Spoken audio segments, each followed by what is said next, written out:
Radhe Radhe friends. आज हम सुनाएंगे राधा रानी की कहानी और कान्हा जी की लीलाएं। वृंदावन की पावन भूमि पर जब सुबह की पहली किरण पड़ती थी तब चारों ओर हरियाली, फूलों की सुगंध और पंछियों की मधुर आवाज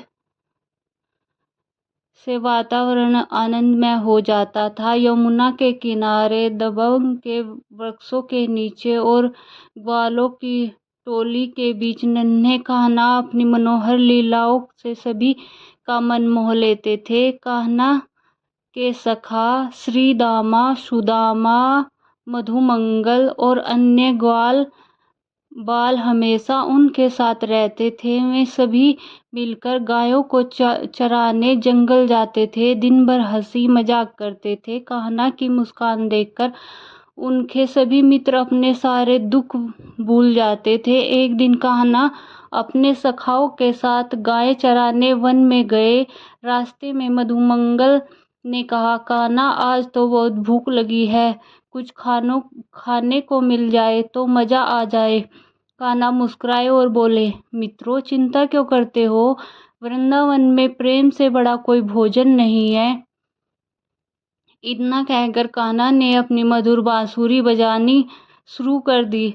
बांसुरी की धुन सुनकर पंछी चहचहाने लगे, पेड़ पौधे भी जैसे झूम उठे और सभी ग्वाल बाल आनंद में नाचने लगे। उधर बरसाना में राधा रानी अपनी सखियों ललिता, विशाखा और अन्य सखियों के साथ फूल चुन रही थी। जैसे ही उन्होंने कान्हा की बांसुरी की आवाज सुनी, उनके चेहरे पर मुस्कान आ गई। सखियां समझ गई कि यह कान्हा की ही मधुर बांसुरी है। ललिता सखी ने हंसते हुए कहा, राधे, लगता है आज फिर कान्हा अपनी बांसुरी से सबको बुला रहे हैं। राधा रानी ने प्रेम भरी आंखों के साथ कहा, कान्हा की बांसुरी की धुन में ऐसा प्रेम है जिससे सुनकर मन अपने आप उनकी ओर खिंचा चला जाता है।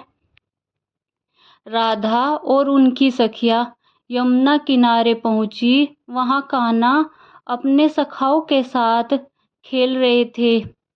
सभी सखा सखियां मिलकर तरह तरह की लीलाएं करने लगे। कभी फूलों की होली खेलते, कभी झूले और कभी एक दूसरे से हंसी मजाक करते। एक दिन कान्हा ने अपने सखाओं के साथ मिलकर माखन खाने की योजना बनाई। वे चुपके से एक घर में पहुंचे जहां माखन मटकी रखी थी। सखाओं ने कहा, कान्हा तुम तो बड़े नटखट हो, अगर पकड़े गए तो क्या होगा।